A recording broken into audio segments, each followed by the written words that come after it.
সব দুশ্চিন্তা থেকে তাকে আল্লাহ মুক্ত করে দেয়। সুবহানাল্লাহ পড়েন। ওয়ায়ারযুকহু মিন হাইসু লা ইয়াহতাসিব, এমন জায়গা থেকে আল্লাহ তাআলা রিজিকের ব্যবস্থা করে দেয় সে কল্পনাও করতে পারে না।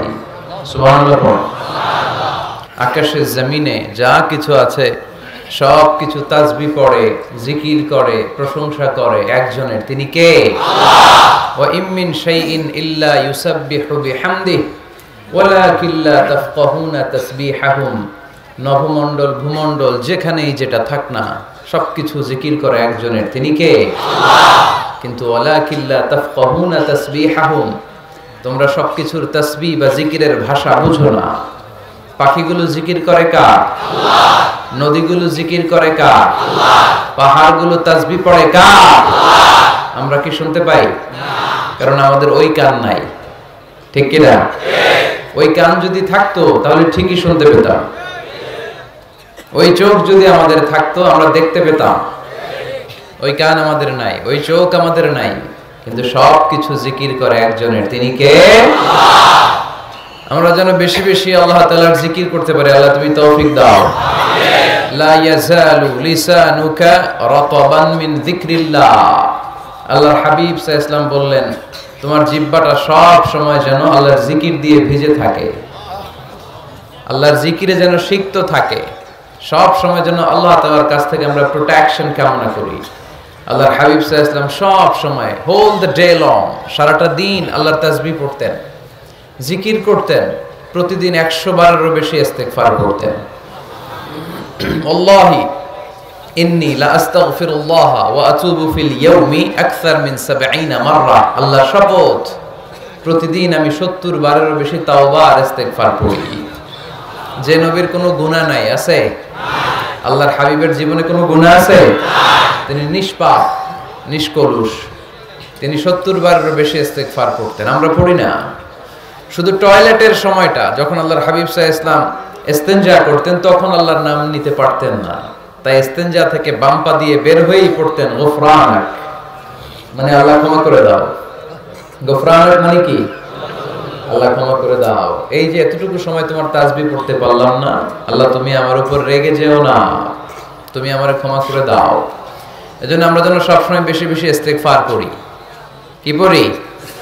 পড়েন আস্তাগফিরুল্লাহ, আবারও পড়েন আস্তাগফিরুল্লাহ, সবাই পড়ুন আস্তাগফিরুল্লাহ। আল্লাহর হাবিব সাল্লাল্লাহু আলাইহি ওয়াসাল্লাম বললেন মান লাযামাল ইস্তিগফার জাআলাল্লাহু লাহু মিন কুল্লি দীকিন মাখরাজা, যে সব সময় ইস্তেগফার পড়ে আল্লাহ তাআলা সব বিপদ থেকে তাকে মুক্ত করে দেয়। ওয়া মিন কুল্লি হাম্মিন ফারাজা, সব দুশ্চিন্তা থেকে তাকে আল্লাহ মুক্ত করে দেয়। সুবহানাল্লাহ পড়েন। ওয়ায়ারযুকহু মিন হাইসু লা ইয়াহতাসিব, এমন জায়গা থেকে আল্লাহ তাআলা রিজিকের ব্যবস্থা করে দেয় সে কল্পনাও করতে পারে না। সুবহানাল্লাহ পড়েন। মাঝে মাঝে এমন জায়গা থেকে রিজিক আসে আমরা কখনো ভাবি নাই, ভাবছি? হঠাৎ কোত্থেকে যেন খাওয়ার ব্যবস্থা হয়ে গেল, হঠাৎ কোত্থেকে যেন রিজিকের ব্যবস্থা হয়ে গেল। আপনি শুধু খাবার দাবার আর টাকা পয়সাকে রিজিক মনে করবেন না, আল্লাহর দেয়া সব নেয়ামতি রিজিক।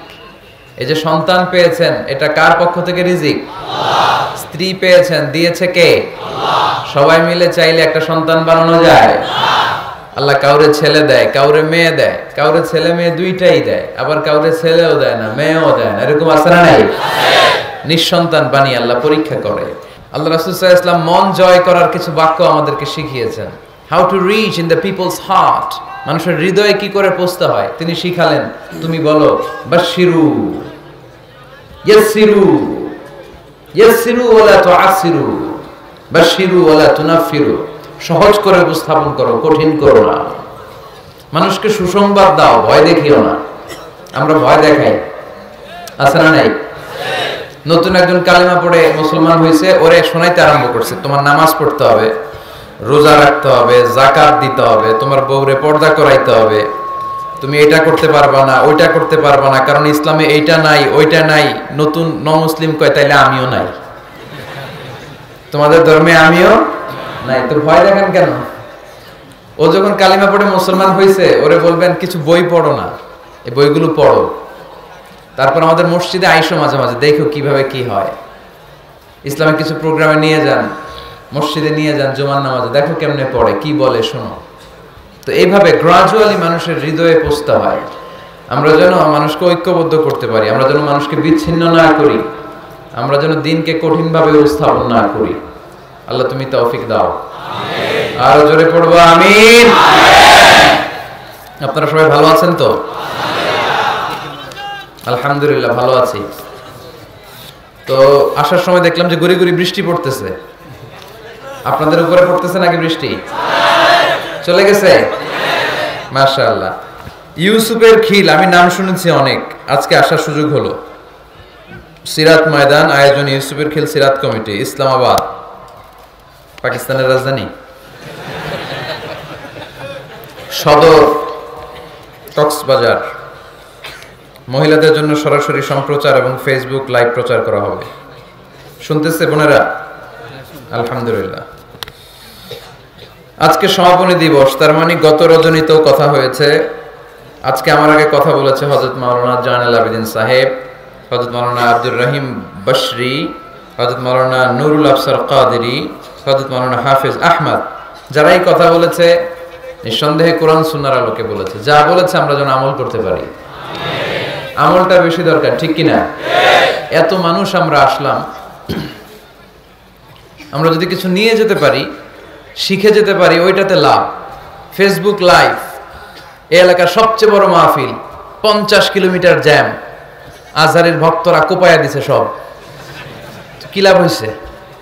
কিছু যদি নিয়ে যেতে না পারেন, এজন্য এখনই শুরুতেই নিয়তটা খালেস করে নেন যে যে কয় মিনিট আমরা কথা শুনবো, আমরা যেন শুধুমাত্র কেবলমাত্র একমাত্র আল্লাহ তাআলার সন্তুষ্টির জন্য শুনতে পারি। আল্লাহ তুমি তৌফিক দান করো। আর জোরে সবাই পড়বো আমিন। যে পরিমাণে তাফসীর মাহফিল হয় এদেশে, ওই পরিমাণে হেদায়েতের ছোঁয়া স্পর্শ দেখা যায় না দেশে। তাফসীর মাহফিল হয়, আবার ক্যাসিনোর ব্যবসা হয়। তাফসীর মাহফিল হয়, আবার পেঁয়াজের দাম বাড়ে। তাফসীর মাহফিল চলে, লবণের গুজবও ছড়ায়, হয় না? তার মানে যে পরিমাণে এটার ইম্প্যাক্ট ইন দ্য সোসাইটি, এটার প্রতিফলন, এটার প্রভাব সমাজে থাকা দরকার ছিল, ততটা নাই। একেবারে যে নাই তা বলবো না, আছে। মানুষ পরিবর্তন হচ্ছে, দেখা যাচ্ছে। আমাদেরকে বলে, হুজুর আগে গান বাজনা শুনতাম, এখন কোরআন শুনি। আগে নামাজ পড়তাম না, এখন পড়ি। আগে দাড়ি রাখি না, হুজুর এখন দাড়ি রাখছি। তো এগুলো হচ্ছে পরিবর্তন। কিন্তু যে পরিমাণে তাফসীর মাহফিল হয়, সেই পরিমাণে বাংলাদেশ হওয়া দরকার ছিল একেবারে ওলি আল্লাহদের দেশ, ঠিক কিনা? কিন্তু সবচেয়ে বেশি চোরবাট করে এই দেশ। আপনাদের এই এলাকায় আলহামদুলিল্লাহ নাই? এই এলাকাতেও আছে। তা না হইলে যেই পরিমাণ তাফসীর শুরু হয়েছে যে সেপ্টেম্বর থেকে, সবচেয়ে বড় আল্লাহর ওলি হওয়ার কথা ছিল এই মাইকম্যানরা। সেপ্টেম্বর থেকে ওদের ব্যবসা আছে না নাই? কিন্তু দেখা যায় অধিকাংশ মাইকম্যান নামাজই পড়ে না। আপনাদের আজকেরটা ও পড়ে, আজকের মাইকম্যান পড়ে আলহামদুলিল্লাহ, বেশিরভাগ পড়ে না। মিডিয়াওয়ালাদের কি অবস্থা জানি না, কি অবস্থা? নামাজ টামাজ পড়ো তোমরা? হ্যাঁ করো, নামাজ পড়বা, নামাজগুলো পড়ো। শুধু তোমরা আবার কমিটিরও ছাড়বে না এরা। কমিটির যারা আছেন আপনারা নামাজ পড়বেন। শুধু বছরে একটা মাহফিল করে দিলেই দায় সারা সব আদায় হয়ে যায় না, ঠিক কিনা? আমরা সব সময় ইসলামের পক্ষে, আমরা সব সময় কোরআনের পক্ষে, আমরা সব সময় আল্লাহর হাবিবের পক্ষে, ঠিক কিনা? ঘটা করে 1-2 দিনের জন্য যেন আমরা ইসলাম পালন না করি, আমরা যেন সারা বছর ইসলামের পক্ষে থাকি। আল্লাহ তুমি থাকার তৌফিক দান করো। অনেক অতিথিবৃন্দ এসেছেন। কায়সারুল হক জুয়েল ভাই, জাফর আলম সাহেব, হেফাজতুল্লাহ নদভী, ব্যারিস্টার নুরুল আজিম, ওমর হামজা, মাওলানা মোহাম্মদ সৈয়দ, মাওলানা নুরুল ইসলাম। আল্লাহ তুমি সবাইকে কবুল করো। সভাপতি জনাব মাস্টার আমানুল্লাহ, প্রধান উপদেষ্টা ইউসুফের খিল সিরাত কমিটি, আলহামদুলিল্লাহ। প্রচার সৌজন্যে আরশিনগর ট্রাভেলস। বাড়ির পাশে নাকি? বাড়ির পাশে আরশিনগর না?